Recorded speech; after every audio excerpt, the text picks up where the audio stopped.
assessment, grading, grade book, all of those things are a part of every teacher's daily life. Hi, my name is Jennifer Stubblefield, and I'm the trainer on staff here at Certiport, and I also taught for 22 years in a computer classroom with certifications in Kentucky. And my job is to work with teachers and help you in the classroom. Today I want to talk to you about 5 tips for grading techniques in your certification classroom. Tip number 1, grade for accuracy and grade for completeness. On the certification exams, it may say, go to cell G6 and enter the number 30. Well, what if your student enters the number 50? They're going to get it wrong. What we need to remember is that the daily work and the daily practice that leads to certification day has to be graded for accuracy. A lot of times it's just easier, not gonna lie, to say check mark, they finished it without checking it for accuracy. We have got to check for accuracy. One of the things I always told my students were I hope that every pharmacist I ever have had a teacher that counted off -10 for every typo, error, missing digit, wrong decimal point. Because when they fill my prescription for my grandbaby's medicine, I hope they had a teacher that counted off for errors, because the difference between 0.5 ml and 0.555999 ml, that's different. It could make a big difference in the health of my grandbaby. Folks, let's remember to grade for accuracy, grade for completeness. Did they finish it? Did they close things? Did they do it in complete nature? Number 1, grade for accuracy and grade for completeness. Tip number 2 is give them feedback. Now, again, I work for a software company that has amazing software packages that does a lot of the grading for you. That's wonderful. And the feedback that comes to them is usually computer generated. There's nothing wrong with that. That's excellent. But many times what our students need for success on these certification exams is feedback direct from a teacher. It's not always the wrong thing to do to print it out and for the teacher to write on the paper, circle things, give that kind of feedback. You can do that digitally as well. I'll tell you a little story. I had a teacher one time sit beside me as I was grading papers and I was using a red pen. And she said, I cannot believe that you're still grading in red. Use purple or green. It's more friendly and kind. I said, honey, I aim to grade in red and I aim to get their attention because I don't want them to make that mistake again. A mistake such as an extra decimal point or an extra 0 in the world of banking or finance could mean someone losing a job.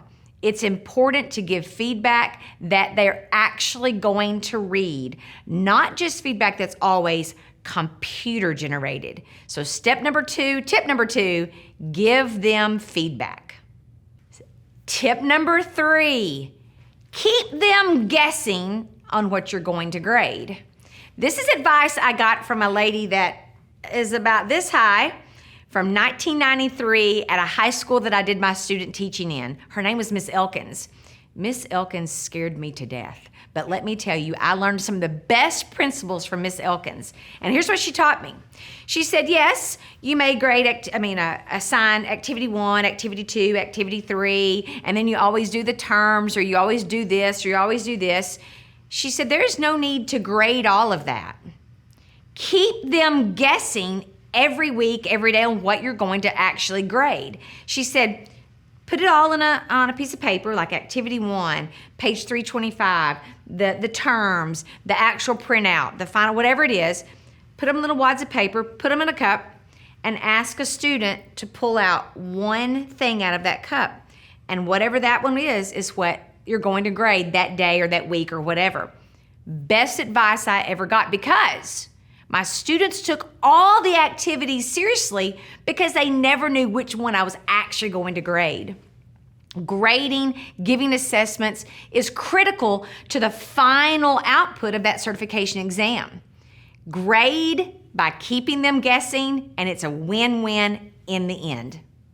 Tip number 4 for grading in the classroom is use practice tests. I love to go grocery shopping, and when I go grocery shopping, the cream of mushroom soup is always on aisle 3, bottom left, right? Well, when I go grocery shopping and my cream of mushroom soup is gone, where's it at? They moved it. Do you know what I do? It messes up I have to go hunting my time. Folks, practice tests are what keep the cream of mushroom soup in the same place so kids' test anxiety goes down. Many of the practice tests that we have at Certiport very closely simulate the exact exam. It's going to help all students remember where things are. Where's the clock? Where's the help button? Where's the cream of mushroom soup? And they're in an environment that automatically lowers their anxiety. Also, I use practice tests as the gatekeeper. Students didn't have the privilege of sitting for the real certification exam until they met the bar on the practice exam. And what I mean by that is I would tell the students, here's the score I need on the practice exam before you go take the certification exam.